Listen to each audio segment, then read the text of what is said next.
Pues bien, vamos a leer el libro de los Hechos, capítulo 27, entero. Dice así a partir del versículo 1. Cuando llegó el tiempo, escribe Lucas, zarpamos hacia Italia. A Pablo y a varios prisioneros más los pusieron bajo la custodia de un oficial romano, llamado Julio, un capitán del regimiento imperial. También nos acompañó Aristarco, un macedonio de Tesalónica. Salimos en un barco matriculado en el puerto de Adramitio, situado en la costa noroccidental de la provincia de Asia. El barco tenía previsto hacer varias paradas en distintos puertos a lo largo de la costa de la provincia.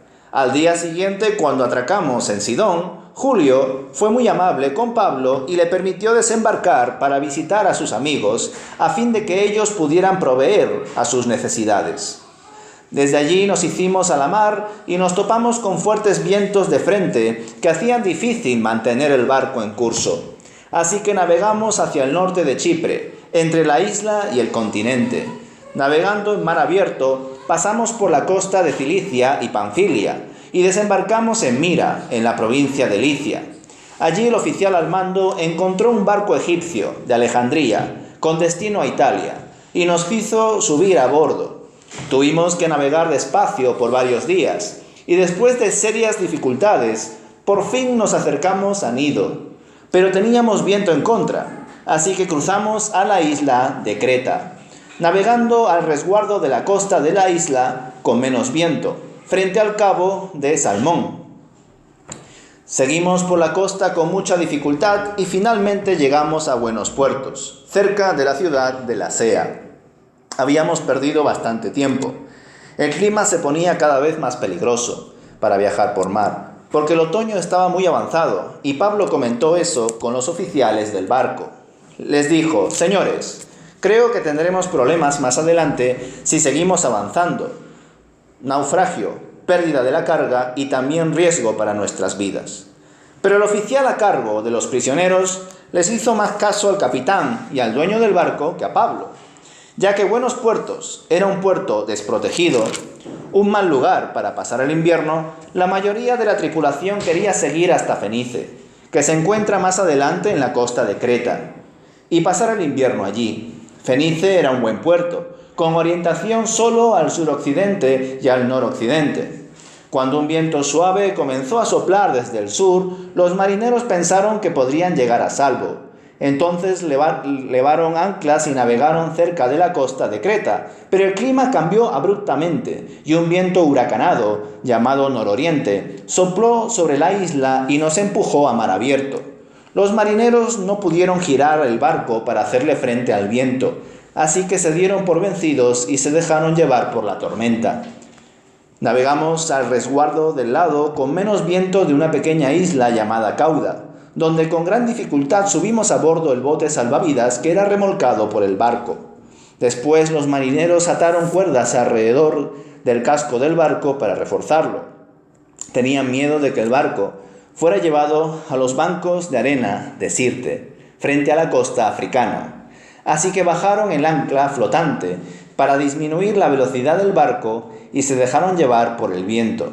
El próximo día, como la fuerza del vendaval seguía azotando el barco, la tripulación comenzó a echar la carga por la borda. Luego, al día siguiente, hasta arrojaron al agua parte del equipo del barco. La gran tempestad rugió durante muchos días, ocultó el sol y las estrellas, hasta que al final se perdió toda esperanza. Nadie había comido en mucho tiempo.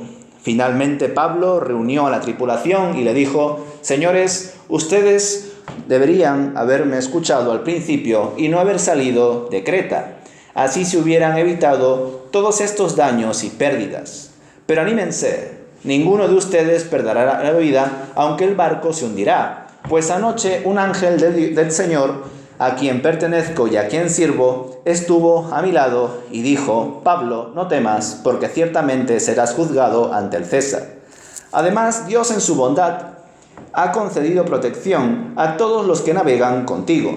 Así que anímense, les decía Pablo, pues yo le creo a Dios. Sucederá tal como Él lo dijo. pero seremos náufragos en una isla.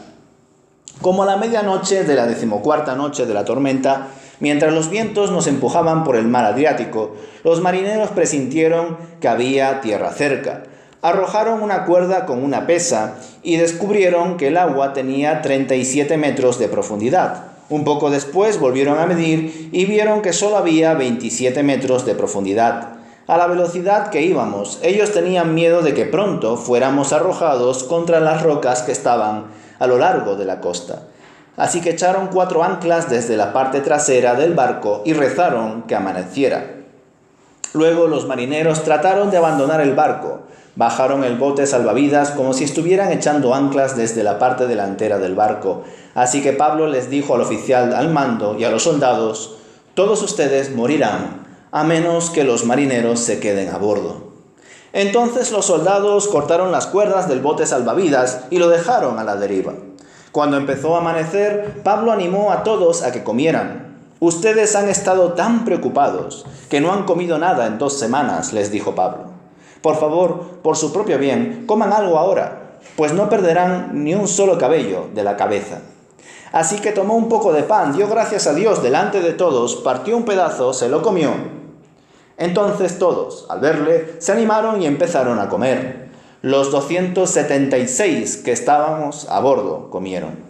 Después de comer, la tripulación redujo aún más el peso del barco, echando al mar la carga de trigo. Cuando amaneció, no reconocieron la costa, pero vieron una bahía con una playa y se preguntaban si podrían llegar a la costa haciendo encallar el barco. Entonces cortaron las anclas y las dejaron en el mar.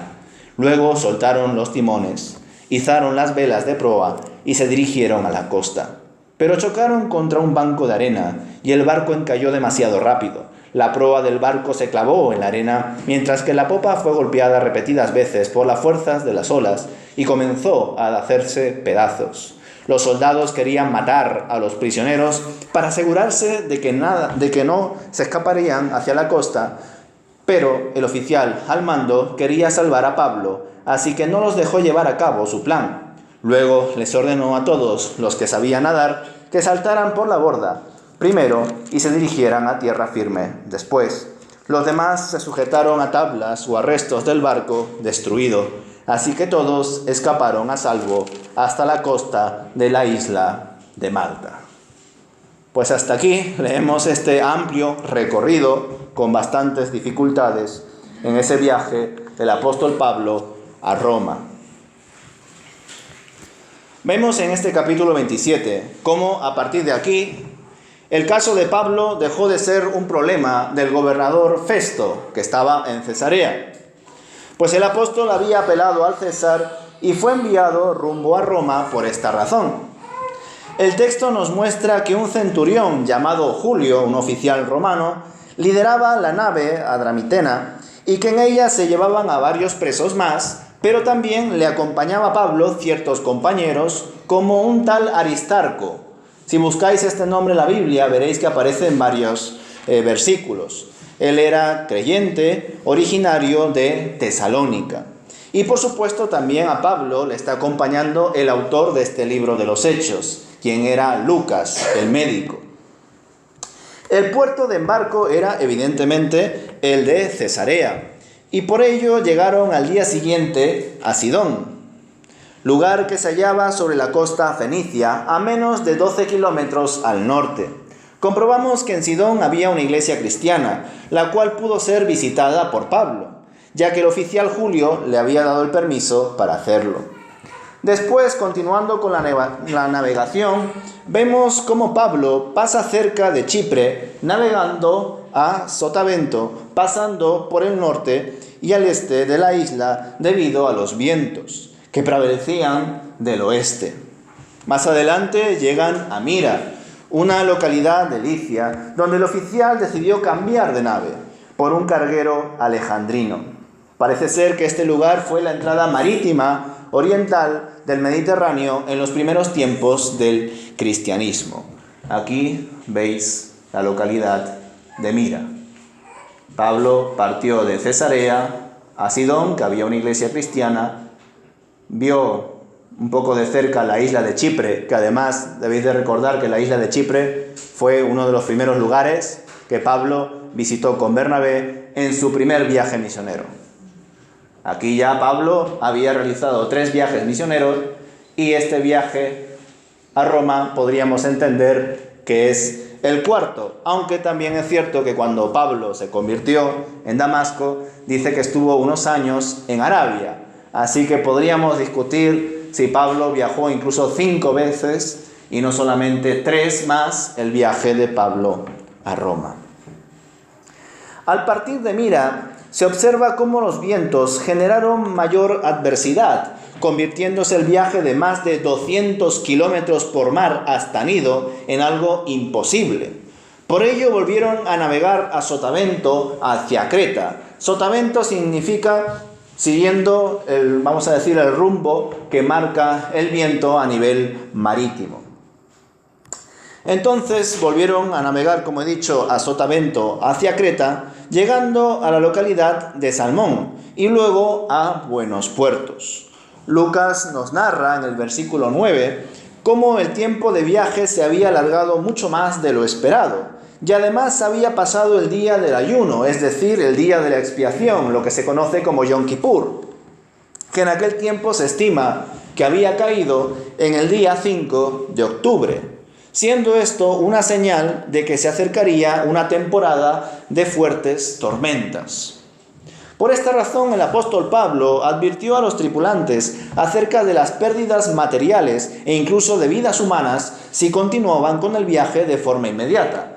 Pues, en este momento, como he dicho, de Mira pensaban ir a Gnido, pero al final, por el viento, acabaron en la isla de Creta, visitando primero Salmona y luego rodeando la isla. El oficial romano, el capitán de la nave y el dueño de la nave tenían prisa por seguir con su viaje y llegar rápidamente a Roma. Ya todos los problemas que habían tenido antes habían alargado el tiempo de navegación. Pero Pablo les advierte de que si lo hacen, iban a tener pérdidas materiales e incluso de vidas humanas. Pero, según lo que vemos en este capítulo 27, el oficial romano prefirió confiar en el criterio del capitán y del dueño de la nave que en el consejo del apóstol Pablo. Por ello, intentaron continuar hasta llegar a Fenice para invernar allí. ¿Y por qué querían llegar a Fenice? Pues porque parece ser que los otros puertos no eran para nada buenos para invernar.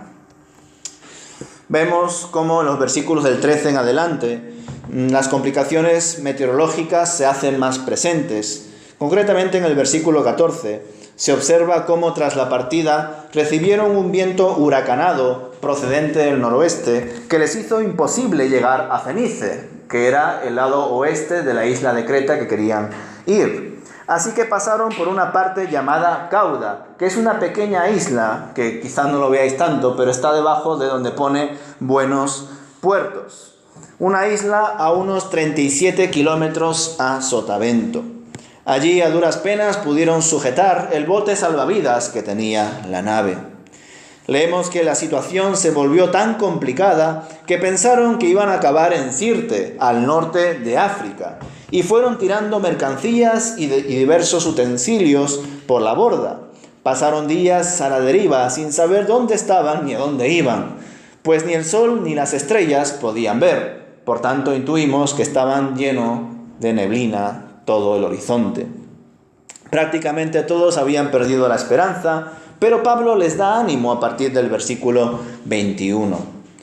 El apóstol primeramente les exhorta por haber zarpado de forma tan desesperada desde Creta, pero luego les da consuelo revelándoles que ninguno morirá, que solo habrán pérdidas materiales, quedando destrozada hasta la propia nave, pero que ninguna vida se perderá. Pablo les comparte que estaba seguro de ello por cuanto se lo había revelado un ángel del Señor y que era su deber comparecer ante el emperador y nada podía impedir ese propósito de Dios para su vida. Leemos más adelante a partir del versículo 27 cómo los marineros estaban pendientes de encontrar tierra. Ya llevaban varios días a la deriva, no veían ni siquiera el sol y las estrellas. Y por la desesperación algunos querían incluso abandonar la nave, tirarse por la borda. Pero Pablo le advirtió al oficial romano y a los soldados que si dejaban que eso ocurriese, perecerían. Así que decidieron cortar las cuerdas del bote salvavidas y dejarlo a la deriva. Por tanto, aquí ya nos damos cuenta cómo ante una situación crítica recién empiezan a hacer caso a Pablo respecto a sus consejos. Al amanecer, Pablo animó a la tripulación a comer, pues llevaban un tiempo sin hacerlo, y ninguno debía perecer. Así lo había dicho el Señor. Así que, dicho eso, el apóstol tomó pan, lo bendijo, lo partió y comenzó a comer. Y todos comieron también. Allí se nos revela en el versículo 37 que en la nave había 276 personas y que luego echaron los restos de trigo que sobraron. Cuando pudieron ver a lo lejos, se dieron cuenta de que había una isla, la cual es la isla de Malta, y condicionaron la nave para llegar a ella. No obstante, al poco tiempo se encontraron en medio de corrientes cruzadas y pensaron que se iban a hundir de forma inminente.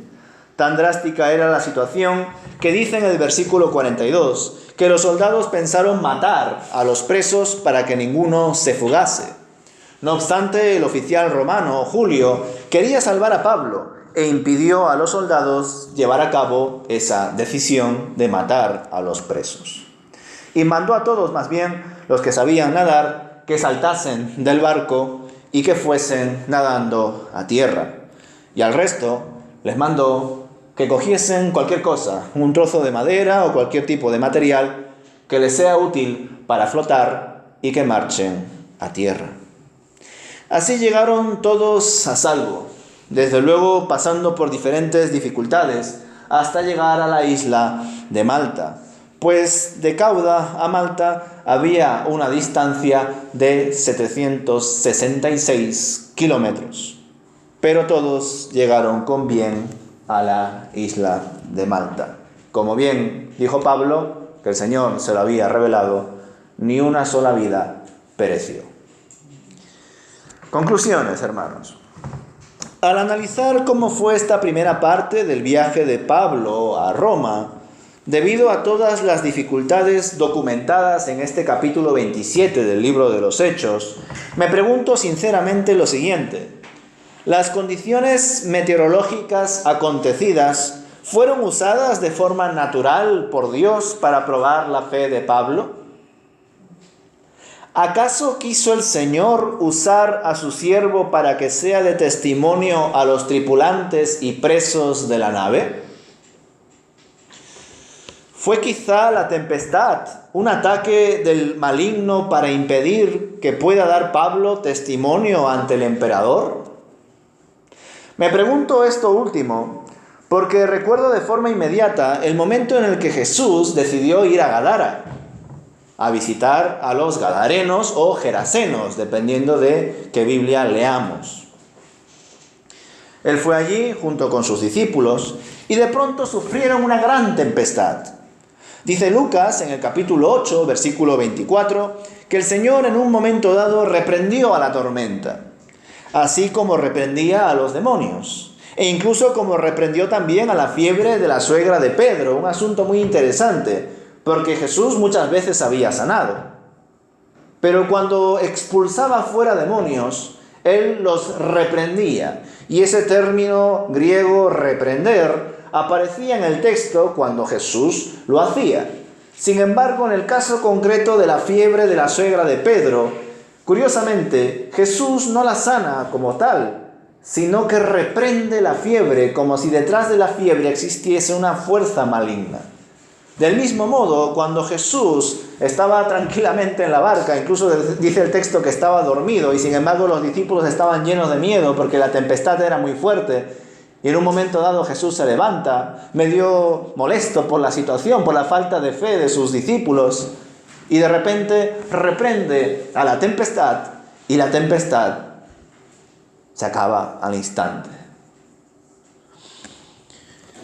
Algunos piensan que detrás de esta tempestad, en este caso concreto del viaje, por llamarlo de alguna forma, en barca, de Jesús con sus discípulos a la región de los Gerasenos o Gadarenos, de algún modo representa una fuerza maligna detrás de este evento, vamos a decir, meteorológico, como es una tempestad. En efecto, la acción poderosa de Jesús dio a entender que detrás de esa tempestad existía quizá algún tipo de fuerza maligna. Y sobre todo coge cierto sentido cuando luego descubrimos qué había en ese territorio gadareno. El endemoniado gadareno que tenía el nombre de Legión. Por eso, ante esa situación, hermanos, yo me pregunto, porque claro, cuando pienso en esta difícil experiencia marítima que tuvo Pablo, pues automáticamente recuerdo esa tempestad que vivió Jesús con sus discípulos y cómo el maligno, que de algún modo quizá quería impedir que Jesús llegase a esa región porque tenía ese territorio de Gadara bajo sus influencias malignas. De hecho, es muy interesante ese texto, hermanos, os invito a que lo leáis, Lucas capítulo 8, aunque también podéis leerlo en los otros evangelios, porque si lo leemos rápidamente, nos salta una pregunta muy interesante. Jesús viajó, entre comillas, en barca, al otro lado del lago, solamente para convertir a un hombre que además estaba cerca de la costa de ese mar. En cuanto esa persona fue sanada, le convirtió en su discípulo, pues ese endemoniado le dijo al Señor: ¿puedo seguirte? Y Jesús le dijo: no, quédate aquí y cuéntaselo a los tuyos. Y dice el texto que Jesús se volvió a subir a la barca y regresó de donde vino. Impresionante ver cómo Jesús simplemente hizo ese viaje por una persona, pero era una persona clave. Y hago esta relación porque de algún modo me hizo recordar, y pues creo que hay que ser transparentes, ¿no? Cuando intentamos encajar diferentes eventos, en este caso acontecimientos de viajes marítimos, pues creo que es relevante, aunque por supuesto es solo un planteamiento. En un principio, el texto de Hechos 27 nos da la impresión de que todo lo acontecido fue propio de la temporada de aquel año, porque se nos dice que ya había pasado el día del ayuno, el día en el que se celebra Yom Kippur, el día de la expiación, y que justamente se sabía que después del día de la expiación había muchas tormentas por esas regiones. Por tanto, en un principio el texto nos da la impresión de que todo lo acontecido fue propio de la temporada del año en la que se encontraba. Pero por supuesto, hermanos, no debemos ignorar que el maligno está detrás de todo lo que pueda beneficiar a la extensión del reino de Dios y su justicia.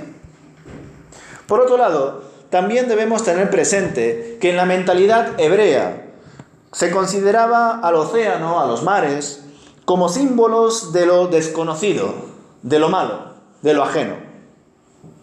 De ahí que en Apocalipsis capítulo 13 se diga que en los tiempos postreros la bestia saldrá del mar. Y no solamente eso, no sé si os habéis fijado, llegando ya al final del libro de Apocalipsis, se nos enseña que en esa nueva Jerusalén habrá una nueva tierra, un nuevo cielo, pero no habrá mar.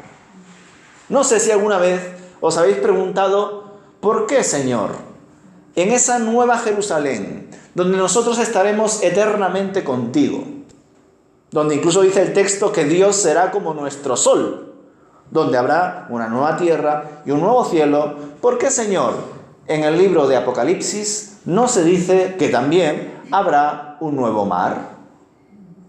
Pues parece ser que no habrá un nuevo mar, según lo que se expresa ahí en el texto, porque, como he dicho, en la mentalidad hebrea, el mar, el océano, se asociaba con lo maligno, lo desconocido, lo lejano. Y es por eso que, curiosamente, el texto dice que en un momento dado la bestia saldrá del mar. Por tanto, el enseñar en Apocalipsis, que ya llegaremos en su día a ese libro magnífico, ¿verdad?, que no habrá un nuevo mar en esa nueva Jerusalén, en esa nueva realidad que tendremos eternamente con Dios. Lo que se nos está enseñando, hermanos, ahí, de forma simbólica, es que en ese tiempo, cuando resucitaremos y estaremos junto con Él para siempre, no habrá más pecado, no habrá más maligno, no habrá más dolor, no habrá más lloro, no habrá más sufrimiento, porque todas esas cosas pasaron. Hermanos, si nos ponemos a elucubrar, a plantear dónde está el maligno, pues evidentemente sabemos que existen hermanos, existen iglesias que piensan que Satanás está en todas partes. Y eso es una mentira enorme. Satanás es una persona, un ángel, un querubín protector, que en un momento dado Dios creó para hacer el bien, para servirle, pero que en su libertad decidió querer ser semejante a Dios y por eso fue expulsado de su presencia. Satanás no puede ver qué es lo que nosotros tenemos en nuestro corazón.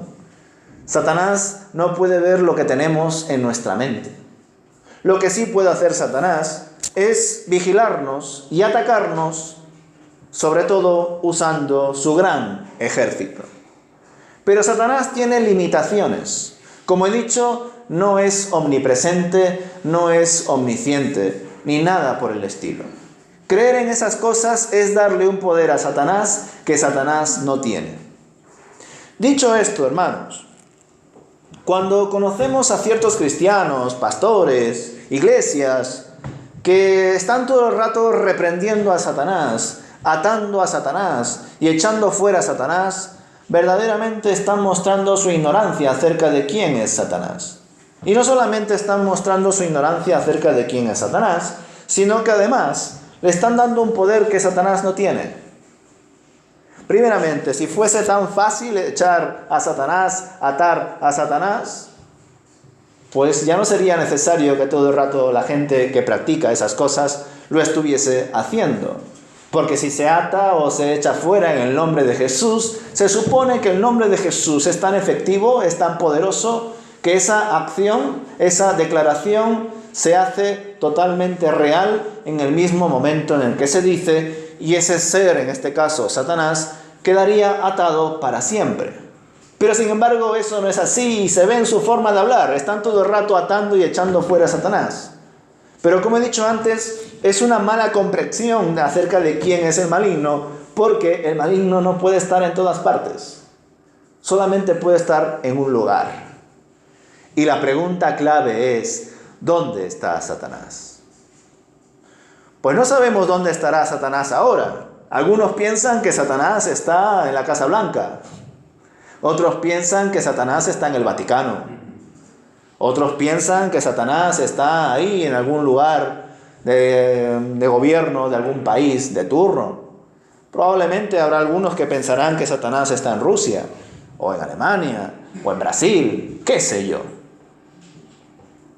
Pero lo que sí debemos de pensar es que en los tiempos del apóstol Pablo, muy probablemente Satanás estaba cerca del emperador Nerón. Porque en ese tiempo era la persona más importante, más influyente, más poderosa del mundo. Y Pablo, un judío convertido, que pasó de ser perseguidor a perseguido, iba a ir a la presencia de Nerón a compartirle el Evangelio de Jesucristo. Por eso intuyo que en medio de este viaje, ¿verdad?, donde han tenido diferentes accidentes y pues por contratiempos de Roma, de Cesarea a Roma, pues pienso, ¿estará el maligno detrás de todo esto? Puede ser, pero una vez más os digo que es solo un planteamiento, porque en un principio el texto del capítulo 27 de los Hechos nos da a entender que era justo la temporada de las tempestades. Pero creo que era positivo reflexionar, ¿verdad?, acerca un poco de la persona de Satanás y qué estaría haciendo esta persona en ese momento. Porque nosotros ya sabemos qué hacía Satanás cuando Jesús fue traicionado, acusado injustamente y crucificado. Satanás estaba allí, pendiente de que Jesús acabe clamando lo que en el desierto Satanás le propuso. Tírate del pináculo del templo y verás cómo tu Padre envía ángeles para que te rescaten. Satanás estaría ahí deseando a ver en qué momento este tal Jesús le pide a su Dios, a su Padre: envía, Padre, ángeles, porque no soporto más esta exhibición pública, clavado en un madero como un maldito, sufriendo insultos, escupitajos, maltrato, cuando yo soy justo. Padre, yo no merezco esto. Envía a tus ángeles para que me saquen de aquí. Probablemente esa era la última carta de Satanás. Que Jesús, estando en la cruz, no cumpla el propósito de Dios para su Hijo, que muera por cada uno de nuestros pecados. Pero afortunadamente Jesús obedeció, y obedeció hasta muerte de cruz, como dice el autor de Filipenses. Y gracias a que murió sin pecado, gracias a que fue obediente hasta la muerte y muerte de cruz, pues en Él tenemos victoria. Y tenemos victoria por cuanto la muerte no tenía nada a lo que aferrarse, porque Jesús vivió y murió sin pecado, y por cuanto Él resucitó, todo aquel que cree en Jesús obtendrá la vida eterna por su gracia, por medio de la fe. En definitiva, hermanos, pensando en este evento, ¿verdad?, de trágico de viaje que tuvo Pablo, nos debemos quedar con lo siguiente. Qué increíble fue ver cómo Dios estuvo al control de cada detalle, cuidando a su siervo Pablo y usándolo para que por el camino sea de testimonio para algunos hermanos y también para los tripulantes y los presos de la nave. Comprobamos también, hermanos, al leer este capítulo 27, que la intención del oficial romano y del capitán de la nave era pasar por regiones donde Pablo ya había visitado antes, pues, como os he dicho, según lo que marca la trayectoria, al llegar a Mira, el objetivo era llegar a Gnido. Y no sabemos si hubiesen llegado allí, si quizá hubiesen pasado por acá y luego por tierra, porque esta es la región de Acaya, y así llegar a Roma y cortar camino, ¿verdad? No lo sabemos. Lo que sí sabemos es que todas estas regiones de Asia Menor, de Acaya y otros lugares, Pablo ya lo había conocido y había dado testimonio, incluso había plantado iglesias en su primer, segundo y tercer viaje misionero. Pero es interesante ver cómo la intención del oficial romano y del capitán de la nave era probablemente ir por aquí, lugares donde, como he dicho, Pablo ya había visitado, ya había echado la semilla de la palabra. Sin embargo, debido a la tempestad, a las corrientes marítimas, el texto nos muestra de que llegaron a la isla de Creta, luego a la isla pequeña de Cauda y luego a la isla de Malta. Islas que Pablo, por supuesto, no había ido antes. Islas donde quizá el apóstol Pablo y sus colaboradores, al menos Aristarco y Lucas, habrán dejado testimonio del Evangelio de Jesús. Quizás sea un detalle que pase por encima en medio de todas estas regiones que se citan, ¿verdad? Pero yo lo veo así, hermanos. Veo cómo el Señor quería que su siervo Pablo y otros más pasasen por ciertas localidades, concretamente por ciertas islas, para seguir extendiendo el Evangelio en medio de la adversidad. Y esto es hasta poético, hermanos. Pablo estaba preso, pero en medio de esa condición Se encontraba compartiendo la libertad que solo se puede obtener en Cristo Jesús. Como bien le dijo el apóstol Pablo en su última defensa, porque tuvo varias, ante el Sanedrín, luego ante el gobernador Félix, luego ante el gobernador Festo y por último ante Herodes Agripa II. Y con este último, exponiéndole su fe, su testimonio, le dice al rey: ¿cómo, salvo por estas cadenas, cómo me gustaría que estuvieses como yo estoy, creyendo en Jesús, en mi Señor? Por eso digo que es totalmente poético cómo ver al apóstol Pablo encadenado, privado de su libertad y sin embargo compartiendo la mayor libertad que se puede tener en este mundo, la libertad en Cristo, porque solo su verdad nos hace libres. Qué bueno ver, hermanos, cómo en medio de todas estas palabrerías de índole marítima, ¿verdad?, un lenguaje totalmente asociado a lo marítimo, vemos cómo hay conceptos, ideas, principios importantes para nuestra vida. Y entre ellos, el más fundamental es que Dios es soberano, que Dios está al control de cada detalle. De hecho, es precioso lo que le dice el apóstol Pablo a los tripulantes y a los presos que estaban allí, porque les dice: ni un solo pelo de vuestra cabeza perderéis. ¿Y quién dijo esa frase? Pues el Señor Jesús. No os afanéis, ¿verdad? Porque el Señor está al cuidado de todo. Él se entera de todo, de los pajarillos que están por ahí, e incluso de los pelos que caen de nuestra cabeza. Porque el Señor está al control de su plan. Y su plan es el mejor de todos, hermanos.